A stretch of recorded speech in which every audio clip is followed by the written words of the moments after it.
জানো ভাই, গেছিলাম ওই সুখের বাজারে সুখ কিনতে। গিয়ে দেখি সুখ নাই, পালায়া গেছে। দুঃখ বৈশা রইছে।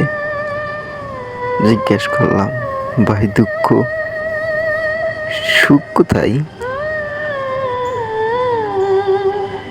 দুঃখ বলল, তুমি আলি না? হ্যাঁ, আমি তো আলি।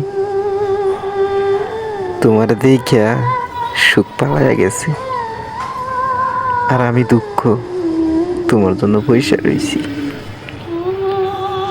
সেই সকাল থেকে এখনো বসে রয়েছি। আমি তোমাকে খুব মিস করি ভাই।